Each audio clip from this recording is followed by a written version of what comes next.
Olá pessoal, e vamos nós para a nossa videoaula de número 66, falando agora sobre sequências de funções e convergência de sequências de funções. Vamos falar aqui de dois tipos de convergência de sequências de funções: convergência pontual ou simples e convergência uniforme.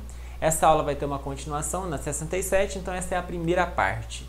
Primeiro vamos entender o que é uma sequência de funções, mais trivial possível. Se você tiver para cada número natural uma função f1, uma função f2, outra f3, f4, assim por diante, todas definidas sobre o mesmo domínio D nos reais e que vai nos reais, você pode estabelecer então uma sequência de funções.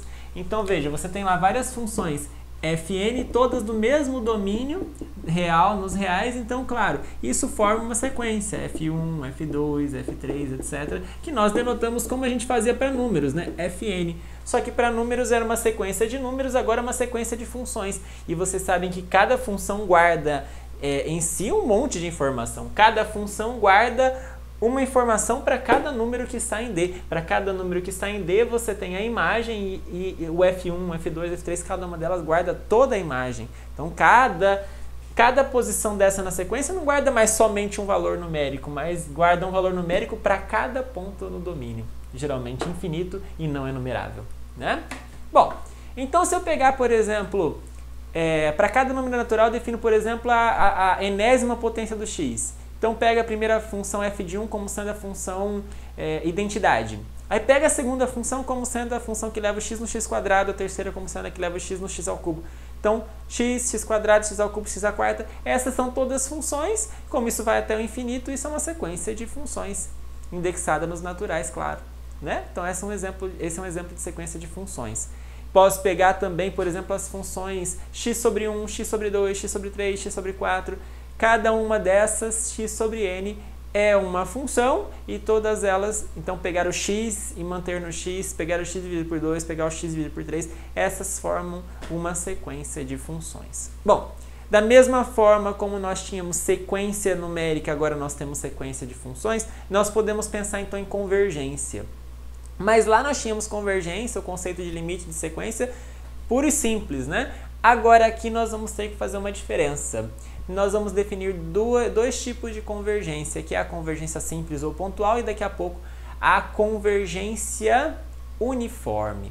A convergência simples, ela nos garante um tipo de convergência que não é tão eficiente, tão efetivo quanto a convergência uniforme, que é uma convergência mais forte. Mais forte no sentido de potência, de força mesmo, né? Se você tiver uma sequência de funções fn definida num conjunto D da reta, nós falamos que essa sequência converge pontualmente ou converge simplesmente, tanto faz qual expressão você prefere usar. Converge pontualmente ou converge simplesmente para uma função f que tem o mesmo domínio das funções fn, se para qualquer x no domínio f de x for igual o limite da fn de x. Então observe uma coisa, eu tenho as funções fn, eu estou dizendo que ela converge para uma nova função f que tem o mesmo domínio delas todas, se converge pontualmente se o limite de fn calculado em x é igual a f de x para cada x. Então verifiquem que eu fixei um x e calculei o limite, deu f de x. Fixei o x igual a 0, vi que o limite das fn's no 0 deu f de 0. Fixei o x igual a 1/3, vi que o limite das fn's no 1/3 deu igual a f de 1/3. E fiz isso para todos os números no domínio da função. Limite do fn de cada um desses pontos deu f desse ponto. Nesse caso, então, nós dizemos que a sequência converge pontualmente ou simplesmente. E a notação que a gente pode estabelecer é fn converge simplesmente a f. No quadro, na lousa, é mais comum nós denotarmos talvez assim, né? Fn converge simplesmente a f, em vez de pendurar aqui embaixo. Eu pendurei embaixo por conta da dificuldade, às vezes, de lidar com a simbologia aí no PowerPoint. Tá bom? Mas é mais comum usar talvez um S em cima, assim. Um exemplo de convergência pontual é a sequência das funções que nós falamos agora há pouco, a sequência das funções x sobre n nos reais. Bom, veja vocês que se eu pegar essas funções, fn de x igual a x sobre n, você sabe que para cada x nos reais fixado, quando eu faço o limite das fn de x, com n tendendo a infinito, eu estou, na verdade, fazendo o limite de x sobre n. O n funciona aqui como sendo uma constante. E aí, se o x é uma constante, o n vai até infinito, veja que quanto maior o n, menor essa expressão, esse limite dá zero. Dá zero para qualquer x. Então, se eu pensar em zero como sendo a função constante igual a zero, ou seja, a função identicamente nula, então eu estou dizendo aqui que a sequência de funções x sobre n converge simplesmente ou converge pontualmente para a função identicamente nula por conta do resultado desse limite. Lembrando então que eu estou fixando o x. O x ele foi previamente fixado e para cada x vale a mesma coisa. O limite é igual a f de x. Perfeito? Aqui deu a função constante, não precisava ser a função constante, podia ser qualquer outra função, nem precisava ser constante de fato. Mas o que isso quer dizer, inclusive geometricamente, isso que é interessante também nós pensarmos. É importante nós pensarmos geometricamente, apesar que aqui geometricamente não sei se é tão legal quanto nós poderíamos pensar para outro tipo de convergência que vem a seguir. Se eu pegar a primeira função, a f1, ela passa pela origem e leva 1 no 1. E aí é uma reta. Então a primeira função, f1 de x igual a x, é a função que leva 1 no 1. A segunda função é a função f2 de x que leva o x na metade. Então eu pego aqui e vou no meio, né? A segunda função é essa, que leva o x no x sobre 2 e também passa pelo zero. Então essa é a segunda função. A terceira função leva o x no x sobre 3, então ela passa por aqui, pela origem e por aqui. Vocês estão vendo alguma coisa parecida com o conceito de convergir? Parece que as funções, parece que os gráficos das funções estão indo para algum lugar? Parece que os gráficos das funções dessas funções estão se aproximando de alguma coisa? Bom, os gráficos estão cada vez mais inclinadinhos para baixo, né? Então parece que eles estão descendo os gráficos, né? Eles estão descendo a ponto de cada vez mais se aproximar da origem, mais ou menos esta ideia. Vocês podem perceber claramente isso, mas pontualmente. Se eu marcar um x qualquer no domínio, vocês vão perceber que nesse x, ó, olha só o que acontece. Aqui está o x, aqui está o x sobre 2, aqui está o x sobre 3, pensando na imagem, né? E vocês estão vendo que x sobre 2, x sobre 3 está cada vez se aproximando mais do ponto zero. X sobre 2, x sobre 3, x sobre 4, etc, etc, está cada vez mais próximo do zero. Então, por isso que nós percebemos que em cada reta dessa, em cada x, na reta de cada x, os valores da função estão se aproximando do valor zero. Isso para todo mundo. Então, se é para todo mundo, então realmente essas funções estão convergindo pontualmente para a função identicamente nula. Perfeito? Mas há um outro tipo de convergência mais interessante, que é a convergência uniforme.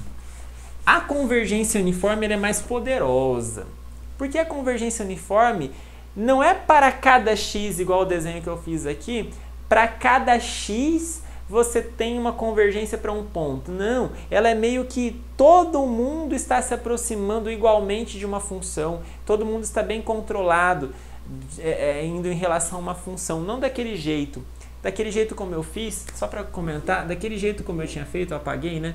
Mas daquele jeito como eu tinha feito, vai ficar ruim agora, mas vamos lá, eu tinha feito algo assim, né?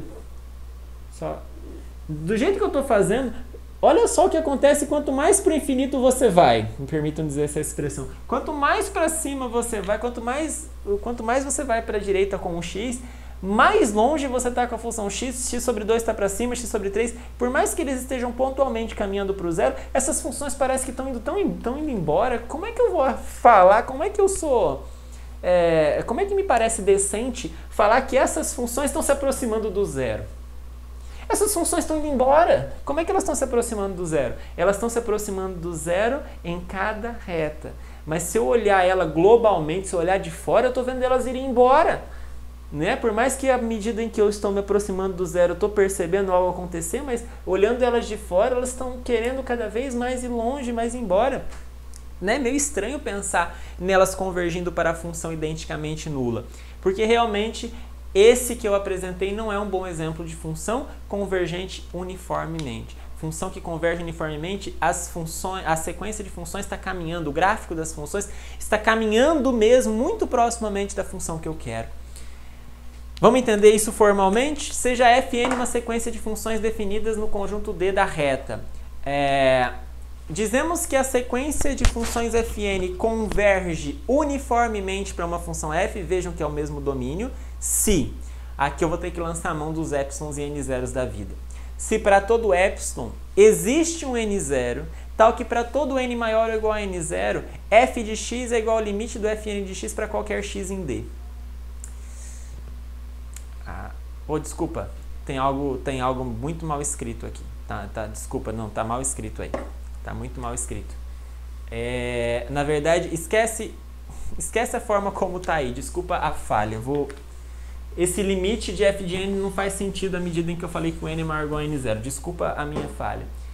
Se para todo epsilon positivo existe um n0 natural, tal que para qualquer n maior ou igual a n0, a diferença entre f de x e fn de x é menor do que epsilon para todo x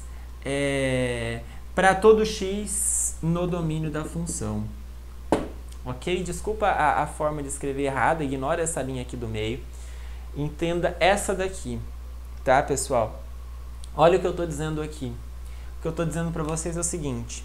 Eu tenho minha função f de x, o gráfico dela, por exemplo, aqui, e eu ando um pouquinho para cima e um pouquinho para baixo, f de x mais epsilon, f de x menos epsilon. E eu sei que todas essas funções fn, elas estão devidamente próximas da f de x. A f1 está devidamente próxima do f de x, está dentro dessa faixa, f2, f3. As funções estão todas dentro dessa faixa a partir de um certo n0. Coisa que não acontece no exemplo anterior que eu mostrei para vocês, que lá na frente parece que as funções estão indo embora. Isso não acontece aqui. Eu estabeleço uma faixa próxima do f de x e dentro dessa faixa eu consigo encontrar o gráfico de todas as funções, a partir de um certo n0. Ignora isso aqui, pessoal. É completamente diferente do que está escrito aí nessa linha aqui. Tá bom? Na verdade, pessoal, alguém pode falar assim, professor, mas isso não é a mesma coisa do que nós tínhamos dito para convergência simples, essa definição não era a mesma coisa, porque quando eu falava lá de f de x igual a limite de f de x, que é o que está aparecendo aqui, não é a mesma coisa que isso, professor, para todo epsilon existe um n0, tal que para todo n maior ou igual a n0 isso aqui acontece? Tem um detalhe. Em convergência simples, pessoal, esse para todo x em D, ele aparecia antes, ele tem que aparecer antes. Para qualquer x em D, para qualquer epsilon, existe um n0 tal que tá. E aí, pessoal, o n0, antes, quando eu falava de convergência simples, o meu n0 ele pode depender do epsilon e ele podia depender do x. Agora não. Esse n0 não pode depender do x. Ele só pode depender do epsilon. Ele não pode depender do x. Eu tenho que fazer isso valer para qualquer x. Então esse x aparece no final, meio que como se eu quisesse até ignorar a existência da variável, sabe? Como se ela não fizesse muita falta. Então tem uma diferença entre convergência simples e convergência pontual. E convergência uniforme. A notação que nós estabelecemos é Fn converge uniformemente para f. É esse conceito de as funções todas estão realmente muito próximas da f a partir de um certo n0. Então a gente pode pensar naquelas mesmas funções, só que agora, pessoal, eu vou mudar o domínio. Imagina que meu domínio da função agora não seja toda reta, igual eu tinha feito no exemplo anterior. Mas imagine que o meu domínio dessa função seja o conjunto dos pontos entre 0 e 1. Se eu estabelecer assim o conjunto dos pontos entre 0 e 1, então quer dizer que a minha primeira função ela vai bater aqui, né? Então meio que eu tenho uma caixinha. A primeira função fn de x é a função f1 de x igual a x sobre 1. Se eu pensar na minha próxima função, ela leva 1 no meio. Então aqui eu tenho a função f2 de x igual a x sobre 2. E se eu pensar na minha próxima função, ela leva o 1 no 1/3 então eu estou fazendo isso aqui. F3x sobre 3. E aí, pessoal, vejam uma coisa. Isso daqui não está indo para o infinito, não está lá cada vez mais longe, cada vez dificultando essa análise de convergência. Mas vejam só, realmente isso aqui está até globalmente, está na minha vista, estou percebendo que está convergindo para a função nula. A função nula está aqui, né? Essa daqui está a função nula. E se eu andar um pouquinho para trás, eu andar um 0 mais epsilon, 0 menos epsilon, vai com certeza existir infinitas dessas funções que vão estar inteirinhas aqui, ó. Inteirinhas dentro dessa faixa de 0 menos epsilon até 0 mais epsilon. Vai ter uma determinada inclinação que a partir do momento todo mundo está para baixo. Todo mundo está para baixo. Então esse epsilon, dado essa faixa, eu vou sempre conseguir um n0 a partir do qual a inclinação ali vai estar para baixo disso aqui. Ok? Eu sempre vou conseguir, o que eu preciso na verdade é que o x sobre n seja menor do que o epsilon, então eu tomo, por exemplo, o n sendo, e aí claro, o meu x ele é sempre menor do que 1, por exemplo, eu sempre estou tomando x menor do que 1, então posso pegar o n maior do que x sobre epsilon, eu posso pegar então sempre o n maior do que 1 sobre epsilon, já que o x que me interessa ele é menor do que 1. Se eu pegar qualquer n, se o meu n0 for 1 sobre epsilon, pessoal, já satisfaz essa propriedade que eu quero. Tomar um n0 maior do que 1 sobre epsilon, para qualquer n maior ou igual a este n0, faz com que a função fn de x sempre esteja abaixo desta reta 0 mais epsilon, garantindo então que a convergência é uniforme. Bacana, né? E aí um resultado importante para a gente analisar é o seguinte, será que há relação entre um tipo de convergência e outra? E há sim. Sempre que uma sequência fn converge uniformemente para f, eu tenho a certeza de que ela converge também pontualmente ou simplesmente para f. Qualquer convergência uniforme é também simples, mas não vale a recíproca. Se uma sequência converge uniformemente para outra, então ela converge simplesmente, mas não vale a recíproca. Se converge simplesmente, não tenho certeza que converge uniformemente. Vamos demonstrar rapidinho esse resultado? Suponha que a sequência fn converge para f uniformemente, seja epsilon positivo qualquer. O fato da fn convergir uniformemente para f garante que existe um n0 natural, tal que para qualquer n acima do n0, fn de x menos f de x é menor do que epsilon, ao contrário, tanto faz, para qualquer x em d. Chama a atenção de vocês que esse n0 que está aparecendo aqui, ele só depende do epsilon, não depende do x apareceu no final. Em particular, se eu fixar o x no começo, eu posso pegar esse mesmo n0, ele vai continuar dependendo do epsilon, e para qualquer x acima disso, continua valendo essa afirmação, e isso aqui significa que fn de x, quando n tende para infinito, converge para f de x, ou seja, a sequência converge simplesmente. Moral da história: se uma sequência converge uniformemente para uma função f, então ela converge simplesmente, mas a recíproca não vale. E como é que eu sei que a recíproca não vale? Não vale por conta do exemplo que nós aplicamos anteriormente, pessoal. Na verdade, não do slide anterior, mas de 2 slides atrás. Se você pegar aquela função fn de x igual a x sobre n, mas não limitar o domínio ao intervalo 0, 1, fizer isso em toda a reta, aquela convergência, como nós vimos, ela é simples, mas ela não é uniforme. Se você estabelecer um intervalinho 0 menos epsilon, 0 mais epsilon perto da função identicamente nula, você não vai conseguir um n0 a partir do qual está todo mundo sempre lá dentro, porque qualquer reta sempre vai escapar daquela faixa. Legal, né? Então, com isso, pessoal, nós terminamos esta videoaula. Desejo a você bons estudos e até a próxima videoaula.